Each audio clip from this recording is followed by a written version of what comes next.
తిరుమల యాత్రికుల రద్దీని యంత్రాలు నియంత్రిస్తున్నాయి. తిరుమల శ్రీవారి దర్శనానికి వచ్చే సామాన్య యాత్రికులు రోజుల తరబడి కాకుండా గంటల వ్యవధిలోనే దర్శనం చేసుకుని బయటకు వస్తున్నారు. ఆధునిక సాంకేతిక వ్యవస్థ అందుబాటులోకి వచ్చిన తర్వాత తిరుమల తిరుపతి దేవస్థానం ప్రత్యేక ఏర్పాట్లు చేసింది.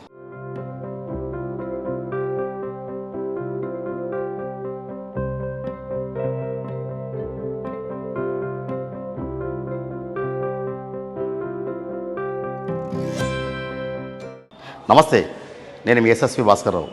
మీరు చూస్తున్నది ది ఫెడరల్ ఆంధ్రప్రదేశ్. భారతదేశంలోనే మొట్టమొదటిసారి దేవాలయాల్లో, అది కూడా తిరుమల తిరుపతి దేవస్థానం మాత్రమే కమాండ్ కంట్రోల్ సెంటర్ను ఏర్పాటు చేయడం ద్వారా యాత్రికుల రద్దీని ముందుగానే అంచనా వేసి క్రమబద్ధీకరించే చర్యలు చేపట్టింది. ఇది పూర్తి స్థాయిలో సత్ఫలితాలు ఇస్తున్నట్లు TTD chairman B R Naidu, TTD EO Muddada Ravichandra, అదనపు ఈవో వెంకయ్య చౌదరి స్పష్టం చేస్తున్నారు. ప్రాక్టికల్గా కూడా వాళ్ళు వీటిని ప్రదర్శించి చూపించారు. ఇంతకీ తిరుమల తిరుపతి దేవస్థానం తిరుమలలో ఏర్పాటు చేసిన కమాండ్ కంట్రోల్ సెంటర్ ప్రత్యేకతలు ఏంటి అనేది ఈ వీడియోలో తెలుసుకునే ప్రయత్నం చేద్దాం. వేసవి రద్దీని దృష్టిలో ఉంచుకొని ప్రతి సంవత్సరం ఇప్పటి వరకు దశాబ్దాల కాలంగా టీటీడీ ప్రత్యేక ఏర్పాట్లు చేసి యాత్రికులను సమన్వయం పాటించాలని కూడా చెబుతూ వచ్చింది. కానీ ఆధునిక సాంకేతిక వ్యవస్థ కొత్త పుంతలో తొక్కుతున్న నేటి ప్రపంచంలో అన్ని వనరులను సద్వినియోగం తీసుకునే దిశగా టీటీడీ ముందడుగు వేసింది. గత ఏడాది తిరుమలలో కమాండ్ కంట్రోల్ కేంద్రాన్ని ఏర్పాటు చేయడం ద్వారా ఇక్కడ ప్రత్యేకంగా సీసీటీవీలు, కెమెరాలు, డిజిటల్ స్క్రీన్లను ఏర్పాటు చేసింది. ఇవి తిరుమలలో ఏర్పాటు చేసిన 6,000 కెమెరాలకు పైగానే ఉంటే, తిరుపతిలో అలిపిరి ప్రాంతం నుంచి తిరుమలకు వెళ్ళే మార్గం మొత్తం సీసీ కెమెరాలను ఏర్పాటు చేశారు. ఆర్టిఫిషియల్ ఇంటెలిజెన్స్ ద్వారా ఇక్కడి దృశ్యాలను మొత్తం గ్రహించి కమాండ్ కంట్రోల్లోని సిబ్బంది పర్యవేక్షిస్తుంటారు. అంటే ఇక్కడ సురక్షితులైన 24 మంది సిబ్బంది ఉంటే షిఫ్ట్ల వారీగా ఇక్కడ పనిచేస్తూ ఎక్కడ రద్దీ ఎక్కువ ఉంది, ఎక్కడ రద్దీ తక్కువ ఉంది అని తెలిసే విధంగా డిజిటల్ స్క్రీన్పై రెడ్ బటన్ మార్క్ చూపిస్తుంది. వెంటనే ఈ విషయాన్ని TTD vigilance and security wing సిబ్బందికి తెలియజేయడం ద్వారా ఆ ప్రాంతంలో రద్దీ నియంత్రణకు ప్రత్యేకంగా శ్రద్ధ తీసుకున్నారు. అయితే ఈ సంవత్సరం కూడా వైకుంఠ ఏకాదశి నేపథ్యంలో అమలు చేసిన విధానాన్ని వేసవి రద్దీని దృష్టిలో ఉంచుకొని టీటీడీ పాలక మండలి అధికారులు ప్రత్యేక ఏర్పాట్లు చేశారు. అందులో ప్రధానంగా విఐపీలు సిఫారసు లేఖలను ఆమోదించకుండా సామాన్య యాత్రికులకు మాత్రమే దర్శనానికి అనుమతించడం వల్ల పెద్ద సంఖ్యలో క్యూలు బారులు తీరుతున్నాయి. అంటే తిరుమలలో నారాయణగిరి షెడ్ల నుంచి తిరుమల శ్రీవారి ఆలయ సన్నిధి వరకు ఇక్కడ క్యూ లైన్లు భారీగా వ్యాపించి ఉంటే ఈ ప్రాంతాల్లో ఎటువంటి పరిస్థితి కనిపిస్తోంది అనేది ఇక్కడ కమాండ్ కంట్రోల్ సెంటర్లో పర్యవేక్షించి ఆ వివరాలను వెంటనే విజిలెన్స్ సెక్యూరిటీ సిబ్బందికి అందిస్తే తద్వారా వారికి ప్రత్యామ్నాయ ఏర్పాట్లు చేసి సేదీరడానికి అవకాశం కల్పించడం, ఆ తర్వాత దర్శనానికి అనుమతిస్తున్నారు. అంటే గతంలో 18 నుంచి 20 గంటలు, 26 గంటల సమయం పట్టేది ప్రస్తుతం కనీసం 9 నుంచి 10 గంటల లోపల దర్శనం చేసి యాత్రికులను శ్రీవారి ఆలయం నుంచి బయటికి పంపించడానికి అనువైన వాతావరణాన్ని కమాండ్ కంట్రోల్ కేంద్రం ద్వారా పనిచేస్తుంది.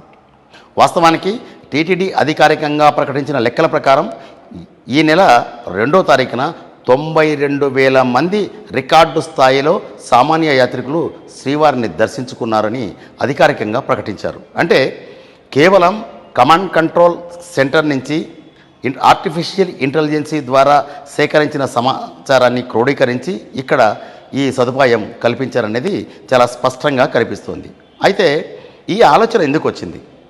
గతంలో ముఖ్యమంత్రి నారా చంద్రబాబు కొడుకు మంత్రి నారా లోకేష్ అమెరికా పర్యటనకు వెళ్ళినప్పుడు అక్కడ కొంతమంది దాతలతో మాట్లాడి ఆర్టిఫిషియల్ ఇంటెలిజెన్స్ సేవలను సమర్థవంతంగా వినియోగించుకొని తిరుమల తిరుపతి దేవస్థానంలో మంచి ఆదర్శవంతమైన దర్శనం, పాలన అందించాలని భావించారు.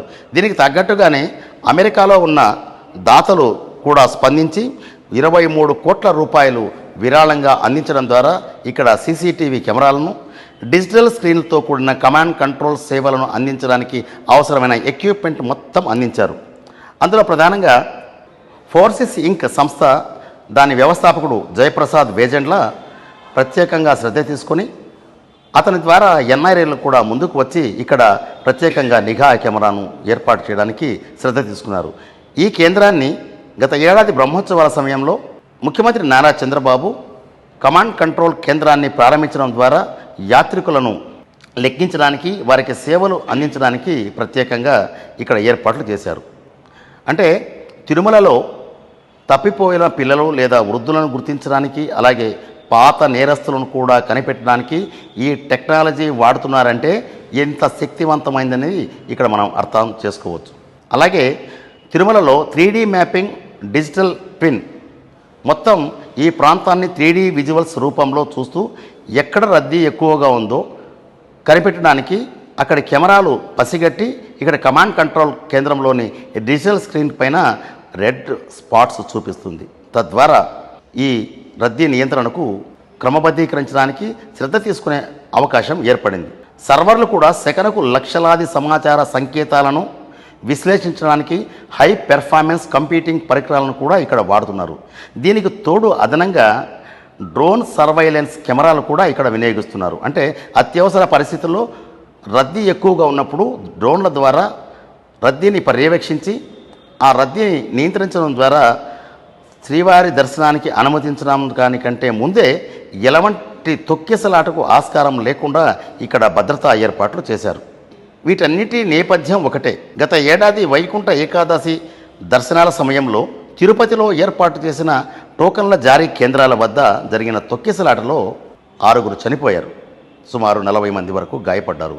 ఈ ఘటన దేశంలోనే శ్రీవారి యాత్రికులను కలవరానికి గురి చేస్తే పాలకులను కూడా కదిలించింది.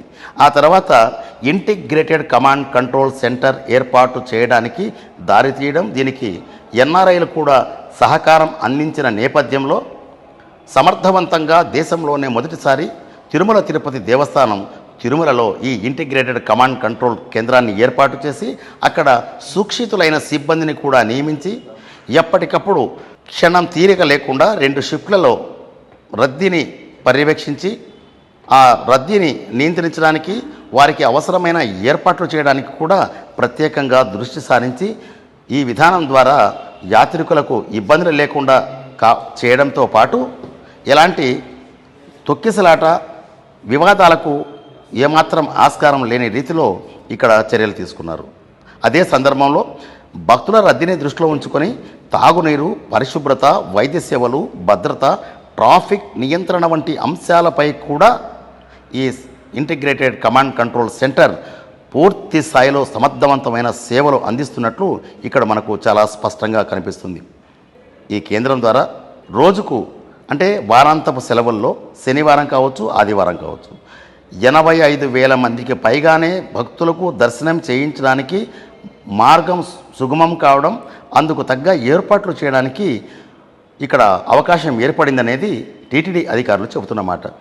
సాధారణంగా రోజుకు 75,000 మంది యాత్రికులు శ్రీవారిని దర్శించుకునే అవకాశం ఉంది. కానీ ఇంటిగ్రేటెడ్ కమాండ్ కంట్రోల్ సెంటర్ అందుబాటులోకి తీసుకురావడం, వేసవి సెలవుల నేపథ్యంలో వీఐపీ దర్శనాలను రద్దు చేసి సామాన్య యాత్రికులకే పెద్దపీట వేసిన నేపథ్యంలో ఈ నెల 2వ తేదీన అత్యధికంగా 91,500 మంది యాత్రికులు దర్శనం చేసుకున్నట్లు టీటీడీ అధికారికంగా ప్రకటించింది. ఒకసారి 2024, 25, 26 సంవత్సరాలతో పోలిస్తే మే 1వ తేదీ 2024 సంవత్సరంలో 72,500 మంది శ్రీవారిని దర్శించుకుంటే గత ఏడాది మే నెల 1వ తేదీ 57,863 మంది మాత్రమే దర్శించుకున్నారు. అదే ఈ ఆర్టిఫిషియల్ ఇంటెలిజెన్స్ కమాండ్ కంట్రోల్ కేంద్రాలు అందుబాటులోకి వచ్చిన నేపథ్యంలో టీటీడీ అధికారులు తీసుకున్న చర్యల వల్ల రికార్డు స్థాయిలో 71,008 మంది శ్రీవారిని దర్శించుకునే వెసులుబాటు కలిగిందని కూడా ప్రకటించారు.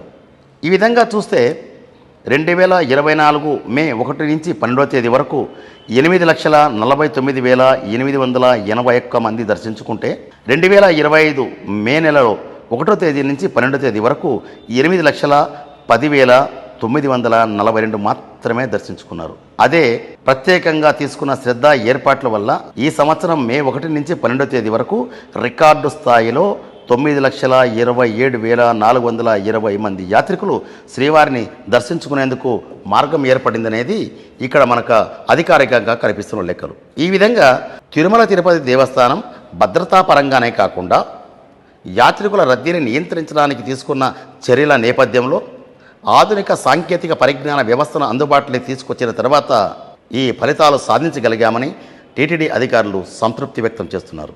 వీడియో జర్నలిస్ట్ దినేష్ గునగలతో SSV Bhaskar Rao, federal correspondent, Tirupati.